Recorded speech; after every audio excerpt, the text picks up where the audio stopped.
everyone, and welcome to Scale Your Sales podcast. Now, have you ever wondered the difference in selling in a skirt? Well, I have the gorgeous author Judy Hoberman. Now, Judy is president of Selling in a Skirt, an international speaker, trainer, coach, author, and mentor.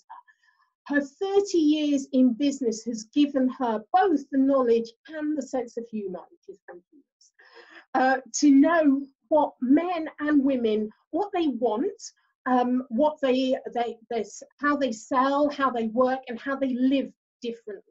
So we're going to find out more about that. But as the author of Selling in a Skirt and author of A Famous Isn't Enough, I've just read that book this morning and it's absolutely fantastic, so you must check that out. Her third book, or she's got 4 books, she's prolific, Pure Wealth and Walking on the Glass Floor. Now, I'm sure she'll give us a highlight of each one of those books. She is also named a woman to watch for International Women's Day 2019, and that's from Thrive Global, which is amazing. Now, Judy's mission is to help one person every day with an important philosophy, which is women want to be treated equally, not identically. Welcome to Scale Your Sales podcast, Judy. Thank you so much. I am so excited to be here, and I know we have so much to talk about. I'm excited. Thank you for the opportunity. Excellent.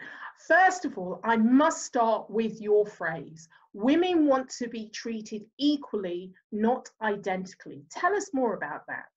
You know, it says it's a short little phrase which says it speaks volumes, because truly all we want is the same opportunities that men have, whether it's in a position in a business, whether it's an opportunity to get funding, whatever it is, give us the same opportunity, but don't treat us like men, because that's confusing to everyone, including ourselves. So if you give us an opportunity, let us do it. Let us do it the way we're comfortable doing it, but just at least open up the door and show us that you're giving us that opportunity. So that's really all it means, is give us the opportunity and watch us fly.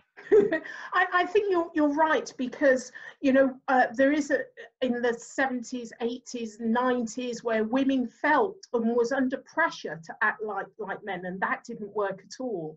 No. And it's really about kind of like not putting barriers in our way. That's correct. It. Correct. Stop putting the barriers in, and we'll do what we do. Just stop putting the barriers there. Fantastic phrase. I think it really helps people to understand the difference. I think it's brilliant. Thank you. Now, I also read from a very early age, 30 years in business in the sales environment, a very early time you thought of, you know, creating your own path, because a lot of the sales training that you were getting was very much designed for men by men, and you felt that it didn't really work. So tell us how you got onto that path. Well, you know, it's very interesting, because what happens is you come into a company or you start a business or whatever it is, and you look for somebody to tell you how to do something. You want the process, because everybody wants a process. What I was finding is I could do things up to a certain point in what I was given, and then it was totally different. So when my real career started in commercial roofing, but that's another whole volume. But my real career was insurance. And when I started in insurance and financial, I was the only female. I had very successful men. But the problem was when it came to the close, which I don't even like to use that phrase, but when you close, they would tell me, get in, get out, and get the check. That's all you had to do. Well, I wouldn't work like that, and I wouldn't buy like that. So I thought, I want to ask more questions. I want to find out what's moving this person. What's their why? Why do they even want to get this insurance? And not ask them, do you want insurance? But really more like, tell me the reason why it's important to have this policy in place. And that opens up a conversation. So I realized from that point on, I had to do things differently. Did I learn from the men? Absolutely. But I also learned there was that little fork in the road that I needed to go to the right and they needed to go to the left. And so I just started making mental notes and doing things differently. And as I became successful, all of a sudden they started asking me, how are you doing that? Why are you writing so much business? How are you people staying on the books? How do you have so many people that want to work with you? So that's truly what it was. It was my own survival in order to be able to be successful. It's interesting because I worked in financial services as a IFA and I really loved the relationship about it. It was the greatest training. I can remember 8 o'clock in the morning on a Tuesday, standing up, making phone calls on the same day, 8 o'clock, standing up, making phone calls. Although I hated that, I love being in front of the customers. I love understanding what made them tick. And those conversations went on for a long time. I didn't have to sell. My customers brought from me. They loved coming for a meeting because it was almost like a therapy session, really. No one asked me those questions they used to say. That's really interesting. They're actually discovering themselves and finding themselves really interesting. So I think that, you took a path that many of us now are moving towards. And especially a lot of what you say about women and the conversation in a different language, it's the same with millennials. It's very similar. So I think that if you actually start to learn that language about being personal and developing a relationship, it actually works with the younger generation much better than crushing targets and all of that. I don't know what you think with millennials. Yeah, no, I agree. I think the millennials are very similar to who the boomers are. The difference is, how they get there, and what's their mode of communication. But I will tell you, one of the other things that I discovered early on is that even though a lot of people like to do business over the phone or over a computer or whatever, my job was to sell the appointment, not sell on the phone. And I was always so excited on the phone that people would say, I don't really care what you're selling. I need to meet you. Because I mean, how do you get excited about insurance? I was always excited. And so when I would show up, it was like welcoming a friend into their home or into their business. So yeah, and I think the millennials are the same. They want that connection. They might start it off in a text, or they might start it off on a computer, but truly it's the connection. It is the relationship. And I think we all need and want that. I think business is not only becoming personal, but it's becoming friends-based. Yes. Very much friends-based. And I think that's very much the case with the millennials and Generation Z coming through. They won't buy from you unless you're in their tribe. They feel that you're part of them. And you can't do that if you're using professional language all the time. You have to do that with your core values and your personality. And that's, it's that glues people together, don't you think? Yeah. And if you read some of the scripts that some of the companies want you to say, I'm thinking, I would never be able to say that without laughing, right? Because you know exactly what I'm talking about. And it's like, well, let me read the script to you. And it's just silly. You can get the gist of it, but you have to take it on to be your own authentic self. And it's not all about the professional language, but it's also not about slang either. It's about being you. It's about talking to somebody and asking questions. And then you have to start listening. And that's the important part. And I think that a lot of, even if you talk about millennials, they're not always as present as we would like them to be. But then I find that it's not just the millennials, also the boomers. Everybody's looking down, everybody's looking at their watch and, so on. So you have to be present. And I think that's the biggest lesson that most of us have to learn as professionals is you have to be present wherever you are, I was speaking at a conference on Thursday and it was about stress and anxiety. And I said, switch off all of your notifications. You're in control of the phone. The phone isn't in control of you. Right. So, how many things are really critical? Not even 1% of your day of what comes through. So, you go in when you want to go in. The rest of the time is yours to choose. And I don't know why we think that phone mobile technology is taking over our lives, why we're actually giving up control to it. It seems strange. Because everything's an emergency. Everything is critical. I would tell everybody that worked for me, I'd say, unless you're delivering blood plasma, there's nothing that is life and death. Unless, God forbid, something happens, the person will find you. Somebody will be able to find you. Otherwise, turn everything off. Because I need to be present for you right now. You're the most important person that I'm speaking to. Yeah, absolutely agree. Okay, so, we've talked a bit about how things have changed in the way we communicate, but perhaps we ought to talk a bit more about the differences in communication between men and women, because I know this is your real specialist subject. So we all communicate differently. And, we just talked about gender, generation, but in gender, it's all about how we perform this dance. And it's all about this communication dance. And so men like to know facts and figures. They want to get to the bottom line quickly. And women are more storytellers. They want to be able to relate to you. If you go into a car dealership, a man is going to look at the engine, he's going to look at the horsepower, he's going to see, the styling. A woman's going to look at cup holders. And she's going to see, like, can my kids all have a separate cup holder? What's that going to look like? So we look at things differently. And I know for me, when I was in financial services, the men would be, as I said, get in, get out, and get the check. This is it. Don't care. You don't have to have a conversation with them. So they're not as much of building a relationship first. They're very transactional. Afterwards, they will start building a relationship. Women have to have a relationship first, or they're not going to buy from you. So we start with that, and then we always get the facts and the figures and the bottom line.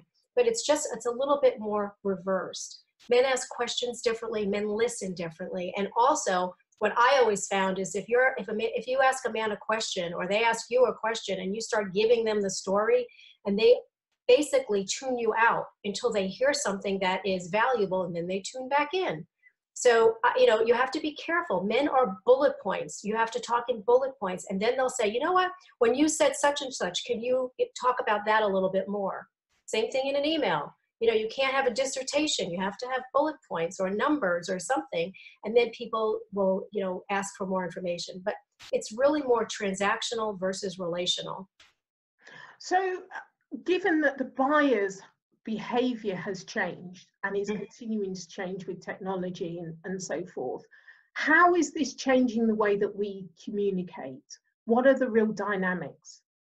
So it's more about the fact that the buyers are much more savvy. The buyers are going online and they're checking things out first. And so then they have their list of things that they think are really important.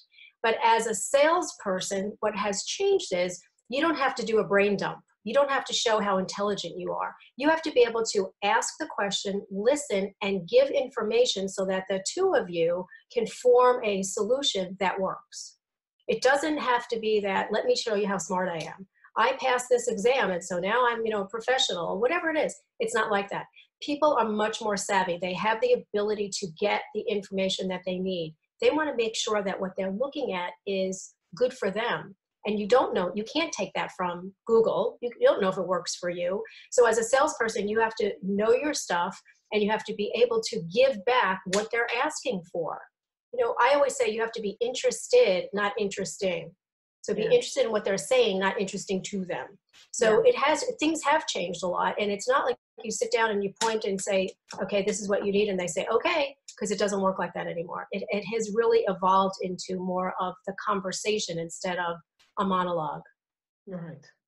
So what's your view in diversity in sales? Is there an issue? If so, why? And how can we start to resolve the issue? So diversity is a very big word, and it means so many different things to so many people. And it really depends on what you're thinking about. For me, in sales, diversity is more about diversity of thought. And you have to be able to have different ideas about different people, different backgrounds, different cultures, because there's the diversity. But it's also different genders. So when you're sitting in front of, a man, the diversity of thought is going to be totally different because you have one perspective and they have another. But you have to be able to incorporate their beliefs and what they're looking for, and not attack and say, well, what you're saying is wrong, but listen, and instead of saying yes, but say yes, and. That's a great point, and not this is a great point, but, so it's really, for me, it's more diversity of thought. And I think that's changed a lot over the years because, again, it was, 1, 2, 3, and here's the system. Now it's not. Now you're going from, 1 to 1,000, and you have to be able to plug in what everybody wants. But it really is more about how people think, how people feel. And that's where the diversity comes in for me. That's interesting because the diversity of thought is something that's really come through in the UK, and it may be the difference of how we interpret the word here and how it's interpreted in the US. So, here's my view on diversity of thought. And this is very much kind of European centric. I think it's a distraction to much deeper issues of diversity of people that are not being addressed. Because what happens, imagine that, you know, you'll have white men and that come from a variety of backgrounds and educational levels. Now, the HR person defends the lack of diversity of people by saying diversity of thought. And you're nodding your head like you've seen this before. Yeah. And even when you have the token non-executive director woman on the board, there isn't the critical mass. You need at least 3 for that to happen. We still get poor decision making and, you know, the economic crisis because of that. And so, you know, I'm worried about this word diversity of thought because I've seen it used as a defense. So they're not really addressing the real issues. We're not getting the 3+ women on the boards. We're not getting the women that are coming through. You know, with the, we have the Davis review, which counts the number of, you know, senior managers as they come through, and that we don't have a quota, we have a target. Actually, it's going backwards. I think the 6% of CEOs that are women in the top 100, 6. Yeah. That's ridiculous. And if one of them leaves, it goes down to 2. It's tragic. So this is I'm sorry. Yeah. But you're right about that. You're right about that. And I do think that sometimes when we talk about diversity of thought, I think it gets a little, you know, wonky there, because truly what happens is, you know, and especially, you know, in the United States, we're always talking about diversity because there's so many challenges that we have, and, you know, and that's another whole book for another day. but truly, when I talk about diversity of thought, I work in the financial industry. I mean, I do a lot of coaching and mentoring and speaking and training, and I see what's at the top. And the only thing that's usually different is the tie, the color of the tie. Everybody's exactly the same. Yeah. And so, you know, when we talk about diversity of thought, you have to be able to say, okay, here's what we're going to do, and here's how we're going to change it. It's not going to happen overnight. It never will. Now, California passed a law that there has to be a minimum of, you know, women on the boards, and somebody, you know, I posted that and I thought it was, you know, great. It's hard to say it had to be legislated, but it's a start. And I got attacked by a lot of the men that said, so what you're saying is you'd rather have unqualified women than qualified men. And I said, that's not what I would say at all. And I would never put anybody in that position. I'm saying it's a place to start. You know, a lot of times when, you know, you are the token, and I have always been the token female, always, and, you know, that's the way it's been. And so you have to decide, how are you going to make the change? What steps are you going to take? And so one of the things that I am very conscious about is I mentor young women when they're coming into business or they're getting out of college, and try to show them what the journey could look like, whatever journey that is that they want to take. And so then we're trying to plug and play, plug people into the right positions. You know, diversity is diversity. It's going to be a big topic. And then the problem is a lot of people talk about it, but they don't do anything. And I do know there's a bunch of companies coming up right now in financial services that are actually doing something about it. And I think that, you know, that's going to make the needle move just a little, you know. And when you're talking about the Fortune 100s and the Fortune 500s, and there's only, you know, X amount of women. Last year, there were 25% of the women left those positions. 25% was 12. I mean, that's craziness. If it was men, 25% would have been thousands. Yeah. So, you know, so what are we doing? I think everybody has to make a commitment to do something to make the needle move. I don't know what it's like in America, but certainly in the UK, women leave with higher level qualifications than men, you know, but this is before they go into higher education. And even in higher education, depending on the subject, generally they come out more qualified. And then I think it was a Harvard Review report that said literally from the first job, you see that gap, and the second job and the third job, and it gets wider and wider. And so, like you, I've been attacked quite a few times, and I love it, you know, having the conversation when they raise their heads and say, you know, exactly what they've said to you about, would you prefer someone that's unqualified? It's like, well, how do you know she's unqualified? Why do you assume that's the case? She's probably more qualified than you. The problem is the barriers for her to get the job, that, you know, the perception of this woman being capable. And I know you've spoken lots about that because I've read lots of your work, but really interesting subject that we could go on and on about, you know. Right, but here's the one thing that we have to always remember, and especially as women, and whether you're a woman of color or a woman or not, we're both in the same boat most of the time, right? So you have to remember that there are men that do champion women. Yeah. And you just hope that the men will self-identify. But if you don't, you have to encourage men to identify, because there's a lot of times we will not get that position. We will not have that door open for us unless there is a champion, a sponsor, an ally, an advocate. And so in many industries, whether it's financial or IT or healthcare or any of the big ones, if you don't find that person that is going to at least give you that opportunity to be treated equally, not identically, then you're not going to go anywhere. And that's a sad fact. And a lot of people, and I remember reading this, and I can't remember what the study was, that a lot of women back in the, probably in the 70s and the 80s, they were told, take the job as the secretary or the admin to get your foot in the door and you can go way up. Well, did it happen? With some men, maybe, but most women stayed in that position because that's what they were told. That's where they could be. And so you have to be somebody that has a little bit of moxie and say, I'm not staying here. Yeah.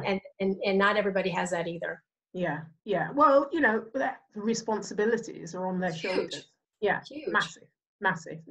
So let's talk a bit more about, having both genders as a support system. You mentioned about having a, champion within the company.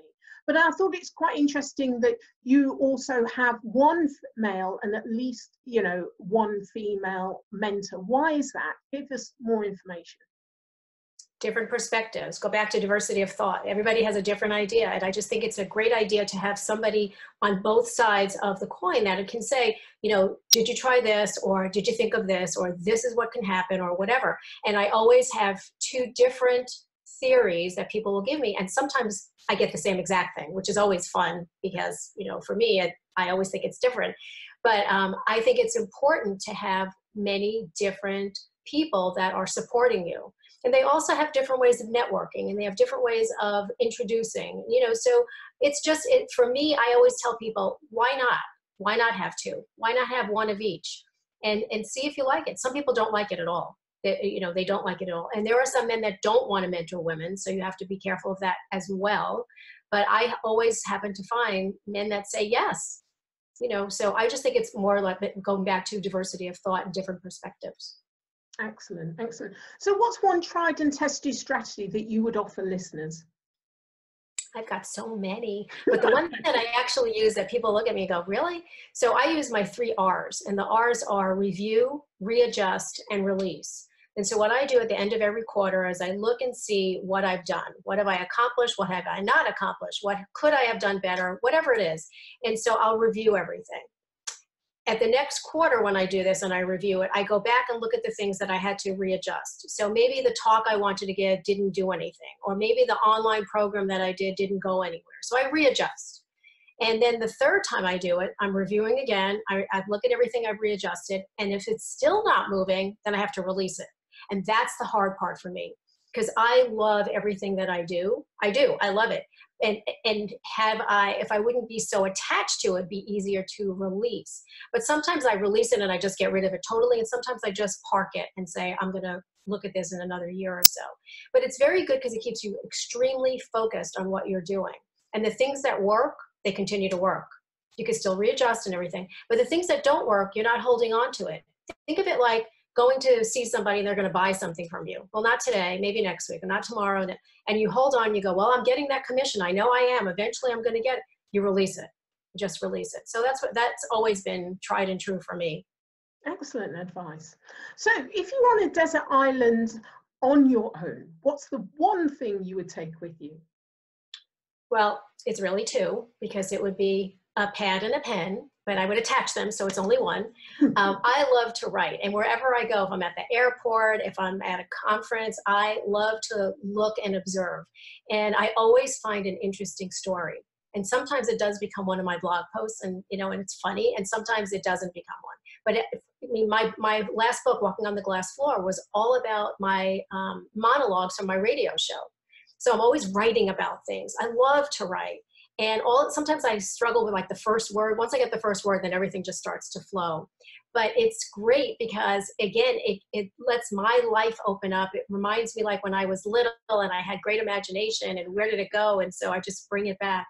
But it's great. I mean, I'm going to the airport today and I know there's a story waiting for me. Sometimes I just wait to see your journey to the airport, really, because traveling quite a lot, it can get a bit tedious. Seeing it as a story waiting to unfold. And I just know somebody's going to say something or do something that just cracks me up. So I was on a plane the other day and a woman sits down and she goes, "This is not an emergency row seat." And she starts yelling and starts cursing and whatever. Everybody's looking at her. She said, "I paid for this seat." Well, if you have priority, you didn't pay for it. You already have priority. The seat was yours. And she makes this big fuss. So I wrote a blog post about it. Of course, I didn't use names or anything else, but I just thought, entitlement or what? Yeah, interesting. Okay, so Judy, how can everyone contact you, as I'm sure they're going to? So I'm all over social media. I'm either at Selling in a Skirt or Judy Hoberman, one or the other. And I'm on LinkedIn and Instagram, Twitter, Facebook. I'm everywhere. You can also email me, Judy at Selling in a Skirt. I do respond to my own emails. Nobody touches my emails. Those are my precious pieces. And you can find me anywhere, and I do respond. And my website is Selling in a Skirt. There's also walkingontheglassfloor.com is my other website, and there's a tremendous amount of things that you can take. You can download and you can listen to, and I also have a radio show, and so there's a link on there as well. And it's all about what brings value to women. Male, female, doesn't matter. Excellent. Thank you very much for being a guest on Scale Your Sales podcast. Thank you.